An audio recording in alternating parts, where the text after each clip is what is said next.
औज़ुबिल्लाहिमिनश्शैतानिर्रजीम बिस्मिल्लाहिर्रहमानिर्रहीम। अस्सलाम वालेकुम, गुड मॉर्निंग बॉयज़।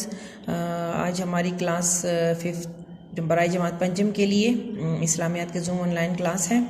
तो आज पिछले लास्ट डे हमने सूरह फातिहा कंप्लीट की थी। आज जो हमारा नया टॉपिक है क्लास 5 के लिए बुक पेज नंबर 106 चैप्टर है रहमदिली जो है हमारे पास किताब सफ़ा नंबर 106, 107, 108 पर। और आज जो है हम रहमदिली के बारे में पढ़ेंगे। रहमदिली का थोड़ा सा हम मफ़हूम समझ लेते हैं। सबसे पहले रहमदिली के 3 मायने आ सकते हैं। नरमी से पेश आना, यानी दूसरे बंदे से या उसमें मखलूक खुदा में सब कुछ शामिल हो सकता है, जानवर भी इंसान भी।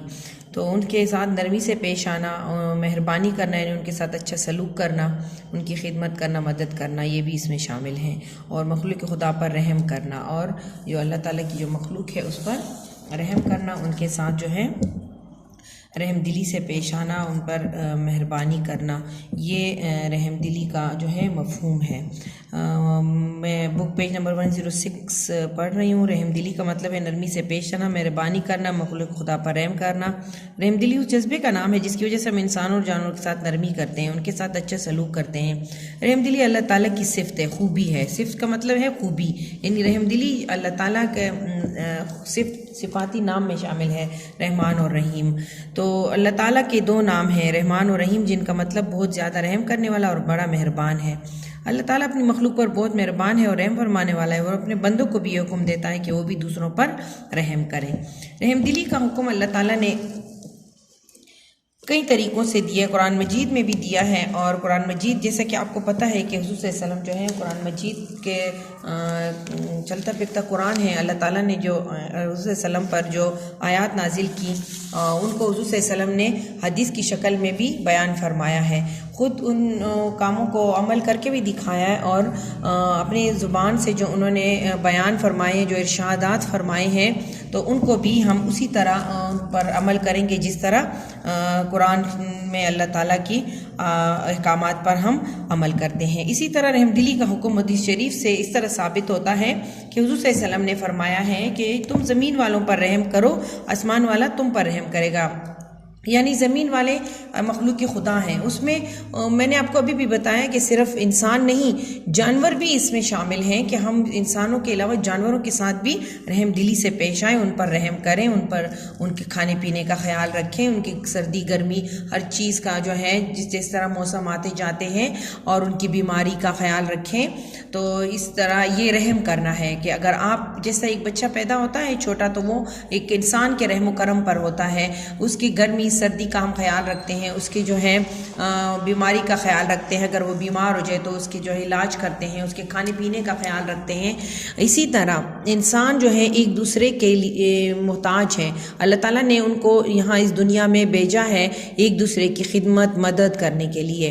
तो जिस तरह एक बच्चा पैदा होता है और वो भी दूसरों के रहम करम का मोहताज होता है, इसी तरह जानवर भी जो है हमारे रहम करम के मोहताज हैं। तो हमें उनके साथ जो है रहमदिली से पेश आना चाहिए। तो आसमान वाला मतलब अल्लाह ताला फिर उस बंदे पर रहम करता है जो अल्लाह ताला की मखलूक के साथ रहमदिली से पेश आता है। एक और हदीस है, जिसने छोटों पर रहम नहीं किया और बड़ों की इज्जत नहीं की, वो हम में से नहीं। ये हुज़ूर सल्लल्लाहु अलैहि वसल्लम का फरमान है। उस यहाँ भी रहमदिली, अब देखिए छोटों बच्चों का जिक्र है इसमें, कि जिसने बच्चों पर रहम नहीं किया और बड़ों की इज्जत नहीं की, वो हम में से नहीं है, यानी वो हुज़ूर सल्लल्लाहु अलैहि वसल्लम ने कहा वो मेरी उम्मत में से नहीं होगा। अच्छा, एक और हदीस है, जिसने दूसरों पर रहम नहीं किया उस पर रहम नहीं किया जाएगा। हुज़ूर सल्लल्लाहु अलैहि वसल्लम ने उस बंदे के बारे में फरमाया है कि जो दूसरों पर रहम नहीं करता, चाहे वो मखलूक खुदा है या जानवर है या इंसान है, उन पर रहम नहीं करता, उनके साथ अखलाक से पेश नहीं आता, नरमी से पेश नहीं आता, उनकी खिदमत और मदद नहीं करता, तो उस शख्स पर भी अल्लाह ताला रहम नहीं फरमाएगा। तो आप सोचें, जब जो इंसान अल्लाह ताला की रहमत और रहमदिली से और मेहरबानी से महरूम हो जाए, तो उसके जो है इस दुनिया में उसके का अच्छाई का सिला जो है वो उसको उस तरीके से नहीं मिलता। इसके अलावा अल्लाह ताला अपनी मखलूक पर बहुत मेहरबान है और रहम फरमाने वाला है। वो अपने बंदों को भी हुक्म देता है कि वो भी दूसरों पर रहम करें। अल्लाह ताला का खास रहम करम यह है कि उसने अपने प्यारे नबी हज़रत मोहम्मद सल्लल्लाहु अलैहि वसल्लम को रहमतुल लिल आलमीन यानी सब जहानों के लिए रहमत बनाकर भेजा है। यानी अल्लाह ताला का एक रहमदिली का एक खास रहम करम ये देखें कि उसके अपने प्यारे नबी को हमारे तमाम जहानों के लिए रहमतुल लिल आलमीन यानी रहमत बनाकर भेजा। हुज़ूर सल्लल्लाहु अलैहि वसल्लम को एक दफ़ा जब कुफार मक्का लोगों ने बहुत तंग किया तो अल्लाह ताला ने जिब्राइल अलैहिस्सलाम के ज़रिए उन्हें फरमाया कि आप इनको बद्दुआ दें ताकि मैं इनको तबाह व बर्बाद कर दूँ। तो हुज़ूर सल्लल्लाहु अलैहि वसल्लम ने जवाब दिया कि नहीं, मैं इस दुनिया में बद्दुआ देने के लिए नहीं भेजा गया हूँ, मुझे अल्लाह ताला ने रहमत बनाकर भेजा है। तो आप देखें उनकी रहमदिली का ये असर सलूक था कि उस जब मक्का फ़तह हुआ तो ये सारे कुफ़ार जो थे हुज़ूर सल्लल्लाहु अलैहि वसल्लम के कैद में आ गए थे। तो अब वो सब घबराए हुए थे कि हुज़ूर सल्लल्लाहु अलैहि वसल्लम उनके साथ क्या सलूक करेंगे, क्योंकि उनको पता था कि उन्होंने हुज़ूर सल्लल्लाहु अलैहि वसल्लम के साथ क्या क्या किया है, क्या क्या जुल्म उन पर ढाए हैं। तो लेकिन हुज़ूर सल्लल्लाहु अलैहि वसल्लम ने आम माफ़ी का हुज़ूर सल्लल्लाहु अलैहि वसल्लम ने रहमदिली से काम लिया और आम माफ़ी का ऐलान कर दिया था। तो आप सोचें कि जो इंसान रहमतुल लिल आलमीन हैं उनके अहकामात पर अमल करने से हमें जन्नत की बशारत है, यानी हमें अच्छा सिला मिलेगा। आप सल्लल्लाहु अलैहि वसल्लम ने रहम करने का हुक्म दिया है पड़ोसियों के से, गुलामों से, यतीमों से, बेवाओं से, बच्चों से, जानवरों से। इन लोगों ये लोग जो हैं हमारे ज़्यादा रहम करम के जो हैं वो मोहताज हैं। इसके अलावा बाकी मखलूक से भी हमें रहमदिली से पेश आना है, लेकिन ये लोग जो हैं इस किस्म के लोगों पर रहम करना से अल्लाह ताला खुश होता है।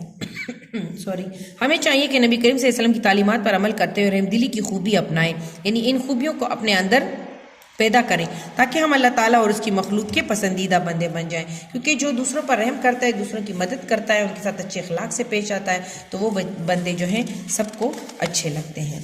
इसके अलावा अगर जिस मुआशरे में जहाँ पर जिस जगह पर रहमदिली को जो है इख्तियार किया जाता है, उस जगह पर उस मुआशरे में उसके क्या असरात होते हैं। रहमदिली के जो है करने से अच्छे असरात मुरतब होते हैं उस मुआशरे पर। अल्लाह ताला और उसके रसूल राज़ी होंगे, यानी अगर हम रहमदिली से काम लेंगे तो हमसे अल्लाह और उसका रसूल दोनों राज़ी और खुश होंगे। रहम और मेहरबानी करने वालों के लिए आखिरत में कामयाबी की खुशखबरी है, यानी वो आखिरत में कामयाब होगा और वो जन्नत में जाएगा। रहमदिली करने से आपस में प्यार, मोहब्बत और इत्तेहाद पैदा होता है। मुआशरे में अमन व सुकून और तरक्की की फ़िज़ा कायम होती है। मुआशरे से नाइंसाफ़ी और जुल्म व सितम का ख़ात्मा हो जाता है।